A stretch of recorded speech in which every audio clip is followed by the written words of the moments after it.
নমস্কার। আশা করি সবাই ভালো রয়েছেন। আজকের আলোচনার বিষয় মীন রাশির জাতক জাতিকাদের এই ফেব্রুয়ারি মাস, মানে 2026-এর যে ফেব্রুয়ারি মাস কেমন যাবে, কেমন যাবে শরীর স্বাস্থ্য, কেমন যাবে অর্থনৈতিক দিক, কেমন যাবে ছেলে মেয়েদের পড়াশুনো, কেমন যাবে প্রেম প্রীতি ভালোবাসা, শত্রুতা কেমন হতে পারে বা শত্রু কত জোরদার হতে পারে, বিবাহিত জীবন কেমন যাবে, ব্যবসা বাণিজ্য কেমন যাবে, কেউ চাকরি বাকরি পাবে কিনা, কেউ রোগ ভোগে ভুগবে কিনা, কারো দুর্ঘটনা ক্ষতি এসব আছে কিনা, ধার্মিক ভাব কেমন, আধ্যাত্মিকতার ভাব কেমন, ভাগ্যে ভ্রমণ আছে কিনা, ভাগ্যে উন্নতি আছে কিনা, কোনো কাজকর্মের নতুন যোগাযোগ আছে কিনা, নতুন কর্মপ্রাপ্তি হতে পারে কিনা, কর্ম চলে যেতে পারে কিনা, কর্ম নিয়ে সমস্যা হতে পারে কিনা, সঙ্গে আয় রোজগার কেমন যাবে, বদনাম অপবাদ হসপিটাল যাত্রা এগুলো আছে কিনা, সমস্ত কিছুই আমরা কিন্তু একটা একটা করে জেনে নেব। এবং রাশিফল বা লগ্নফল এ কখনোই 100% কিন্তু অ্যাকুরেট হয় না, কারণ 12টি রাশি ধরে বলা। তো আমি তাও চেষ্টা করব কতটা অ্যাকুরেট আপনাদের লাগাতে পারি রাশিফল। আমি সেই তপের শাস্ত্রী। আপনারা এই চ্যানেলে কিন্তু অনুষ্ঠান আমার দেখতে পাবেন, বিভিন্ন রাশিফল এবং জ্যোতিষ নিয়ে আলোচনা। আপনি মনে করলে কিন্তু সাবস্ক্রাইব করে রাখেন। চ্যানেলে খুব ভাইটাল ভাইটাল কিন্তু জ্যোতিষ বিষয়ে এবং বিভিন্ন বিষয়ে, জ্যোতিষের বিভিন্ন বিষয়ে, তন্ত্রের বিভিন্ন বিষয়ে কিন্তু আপনি জানতে পারবেন। আমি যেটুকু জানি সেটুকু আপনাদের কিন্তু জানাবো। তো হচ্ছে আপনার দেখুন, মীন রাশি। মীন রাশি হচ্ছে আপনার 12টি যে রাশি আছে, সেই 12টি রাশির মধ্যে সর্বশেষ রাশি হচ্ছে মীন রাশি। মেষ, বৃষ, মিথুন, কর্কট, সিংহ, কন্যা, তুলা, বৃশ্চিক, ধনু, মকর, কুম্ভ, মীন সবের শেষ রাশি। তো আপনার কিন্তু যদি মীন লগ্ন যদি হয়ে থাকে বিশেষ করে, তাহলে আপনি ভাবতে পারেন যে আপনার কিন্তু এটাই কিন্তু শেষ জন্মগ্রহণ আপনি করেছেন বা শেষবারের মতো জন্মগ্রহণ করেছেন এই ধরাধামে। আপনাকে আর এই পৃথিবীতে ফিরে আসতে হবে না। আপনি স্বয়ং পরমাত্মা লাভ করবেন বা পরমাত্মার সঙ্গে মিশে যেতে পারবেন বা পরমাত্মার সঙ্গে মিলন ঘটবে আপনার আত্মা। তাহলে মীন রাশি, মীন রাশি হচ্ছে বৃহস্পতি গ্রহের রাশি। বৃহস্পতি কি? জ্ঞান, জ্ঞান প্রদানের রাশি, জ্ঞান গ্রহণের রাশি এবং জ্ঞান প্রদানেরও রাশি, জ্ঞানী রাশি, ধার্মিক রাশি। তাহলে বৃহস্পতির যেসব যারা জাতক বা জাতিকা, তারা কিন্তু হয়তো পূজা অর্চনা নাও করতে পারে, কিন্তু তারা দেখা যাবে ভিতরে ভিতরে অন্তরে অন্তরে তারা কিন্তু ভীষণ ভাবে ধার্মিক। এটা কিন্তু আপনি কিন্তু দেখে নেবেন, মীন রাশি হোক আর মীন লগ্ন। এবার মীন রাশি জাতক জাতিকাদের এই যে ফেব্রুয়ারি মাস কেমন যাবে আমি মেলানোর চেষ্টা করব। রাশিফল মেলানো খুব কষ্টকর, এবং তা সত্ত্বেও আপনাদের কিন্তু মেলানোর চেষ্টা করব, কারণ পারফেক্ট প্রেডিকশন জন্ম ছকে। তবু চেষ্টা করছি। দেখুন, যেহেতু লগ্নে আপনাদের কিন্তু যাদের লগ্ন বিশেষ করে, রাশিও বিশেষ করে, যাদের শনি কিন্তু লগ্নে অবস্থান করছে, শনি লগ্নে অবস্থান করা কিন্তু খুব একটা কিন্তু ভালো কিন্তু নয়।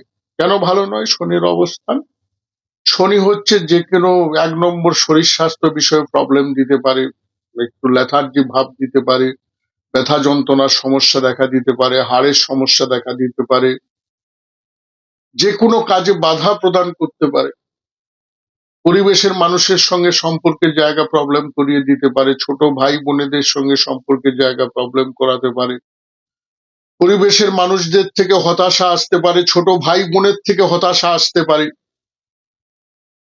এবং আপনাদের কি হতে পারে, আপনাদের দেখুন শনি লগ্নে মানে সপ্তমে দৃষ্টি দিচ্ছে, বিবাহিত জীবনে হতাশা, বিবাহিত জীবনে অশান্তি, অথবা স্বামী অথবা স্ত্রীর শরীর স্বাস্থ্য নিয়ে ভীষণ প্রবলেম, যাদের অশান্তি হচ্ছে না তাদের স্বামী স্ত্রী মিলে ভীষণ সমস্যা হচ্ছে। দশম ঘরে দৃষ্টি দিচ্ছে, কর্ম প্রতিটা পেন্ডিং রেখেছে, কর্মে কোনো মতেই কিন্তু এগোতে দিচ্ছে না, কর্মে সফলতা দিচ্ছে না, সাকসেস দিচ্ছে না, নাম যশ দিচ্ছে না। শনি কিন্তু লগ্নে থেকে এগুলো কিন্তু প্রদান করছে। আপনি নিজে দেখবেন, আপনার কোনো গুরুজন হানি হতে পারে 2 বছরের মধ্যে, আগামী 2 বছরের মধ্যে আপনার কোনো গুরুজন হানি হতে পারে, আপনার শরীর স্বাস্থ্য ভালো যাবে না, আপনার মন মেজাজ ভালো যাবে না, আপনার যে কোনো কাজে লেট হবে, দেরি হবে, সমস্ত কাজে বাধা হবে, কোনো কাজটাই মন মতো আপনার হবে না। এবার যদি আমরা অর্থের ব্যাপারে যদি যেতে চাই, তাহলে অর্থের অধিপতি কে আছে না মঙ্গল। সেই মঙ্গল কিন্তু আপনাদের এই সময় কোথায় অবস্থান করছে? মঙ্গল, মঙ্গল কিন্তু একাদশ স্থানে অবস্থান করছে। আয় রোজগার ভালোই আসবে, টাকা পয়সা ভালোই আসবে, আয় রোজগার ভালোই আসবে। তবে চতুর্থপতি বুধ যুক্ত আছে, মায়ের জন্য খরচা হতে পারে, বন্ধু বান্ধবকে দিতে পারেন, গৃহবাড়ির জন্য খরচ হতে পারে, গৃহবাড়ির জিনিসপত্র কিনতে গিয়ে খরচ হতে পারে। বুধ আবার সপ্তম পতিও বটে, ব্যবসা ক্ষেত্রে ইনভেস্ট করতে পারেন, স্ত্রীর হাতে পয়সা দিতে পারেন, স্বামীর হাতে পয়সা দিতে পারেন। আবার দ্বিতীয় পতি কিন্তু শুক্র যুক্ত আছে, শুক্র হচ্ছে কিন্তু অষ্টম পতি, তাহলে হঠাৎ করে কিছু অর্থ কিন্তু ক্ষয়ক্ষতি হওয়ারও সম্ভাবনা। আচ্ছা, এছাড়া কিন্তু আপনার দেখুন ষষ্ঠপতি রবি যুক্ত, রোগ ভোগে কিছু অর্থ খরচ হতে পারে, মামলা মোকদ্দমায় কিছু অর্থ খরচ হতে পারে, ঋণ নিতে হতে পারে বা ঋণ এই সময় পেতে পারে না। তাহলে এতগুলো ব্যাপার কিন্তু আপনার জন্মছকে কিন্তু এই সময় রয়েছে। তবে দ্বিতীয় পতি একাদশে আছে, তুঙ্গস্থ অবস্থায়, টাকা পয়সা কিন্তু আসবে। আর নবম পতি সেও তুঙ্গস্থ একাদশে, ভাগ্যের কৃপায় আয় রোজগার কিন্তু বৃদ্ধি কিন্তু হবেই। কিছু না কিছু হলেও আয় রোজগার মাসের প্রথম দিকে হলেও আয় রোজগার কিন্তু বৃদ্ধি কিন্তু হবেই। তাহলে এবার তৃতীয় পতি তো শনি, তৃতীয় পতি হচ্ছে আপনার শুক্র। সেই শুক্র তো আপনার বললাম যে হচ্ছে কোথায় আছে তৃতীয় পতি, তৃতীয় পতি আছে একাদশ স্থানে আছে শুক্র। তাহলে তৃতীয় পতি একাদশে থাকা মানে ছোট ভাই বোন কে অর্থ দিতে হতে পারে, বা ছোট ভাই বোনের থেকে অর্থ পেতে পারেন, পরিবেশের মানুষদের থেকে অর্থ পেতে পারেন। আচ্ছা, একাদশে আছে, আবার এদের জন্য অর্থ উল্টে আপনার যদি খারাপ থাকে, তৃতীয় পতি যদি পীড়িত থাকে বা প্রবলেম থাকে, তাহলে কিন্তু উল্টে কিন্তু আপনার কিন্তু আরো অর্থ কিন্তু ক্ষতি হওয়ার সম্ভাবনা। চতুর্থে আপনার বৃহস্পতি আছে, লগ্নপতি বৃহস্পতি, বাড়িতে থাকতে ইচ্ছা করবে। আপনার দশমপতি বৃহস্পতি, বাড়ির কাজকর্ম করতে ইচ্ছা করবে, বাড়ির কাজকর্ম করে ফাটিয়ে দিবেন, বাড়ির কাজকর্মে খুব সুন্দর করবেন, বাড়ির কাজ গুছাবেন, বাড়ির কাজ সুন্দর করে করবেন, খুবই ভালো। আর যারা যেসব ধরুন সম্পত্তি রিলেটেড, গৃহবাড়ি রিলেটেড, রিয়েল এস্টেট, হুম, এইসব যারা কাজকর্মের সঙ্গে যুক্ত, বা যারা দেখা যাবে জমি জায়গার কাজ কারবারের সঙ্গে যুক্ত, তো তাদের ক্ষেত্রে কিন্তু কিছুটা হলেও কিন্তু ভালো যাওয়ার কিন্তু সম্ভাবনা, কারণ চতুর্থে কিন্তু আপনার বৃহস্পতির অবস্থা। শিক্ষা ক্ষেত্রে পড়াশোনা করার ইচ্ছা হবে, যারা শিক্ষার্থী তাদের পড়াশোনার ক্ষেত্রে কিন্তু ইচ্ছা হবে বা মনোযোগ হবে, স্কুল যেতে মন চাইবে। ভালো হলো, লগ্নপতি চতুর্থে, মাকে ভালোবাসবে, মার কাছাকাছি থাকবে। তাহলে লগ্নপতি চতুর্থে, দশমপতি চতুর্থে, দশমপতি হচ্ছে কর্মের অধিপতি। তাহলে কর্মের অধিপতি মানে কাজের খবর কিন্তু বাড়ি বয়ে কিন্তু কাজের খবর আসার সম্ভাবনা, আপনার বাড়ি বয়ে কাজের খবর চলে যাবে, খুবই ভালো। আর প্রেমের দিক থেকেও কিন্তু ভালো হওয়ার সম্ভাবনা, প্রেম কিন্তু নতুন প্রেম আসতে পারে, বা প্রেমটা ভালোভাবে চলতে পারে, বা নতুন করে কোনো প্রেম কিন্তু সৃষ্টি হতে পারে।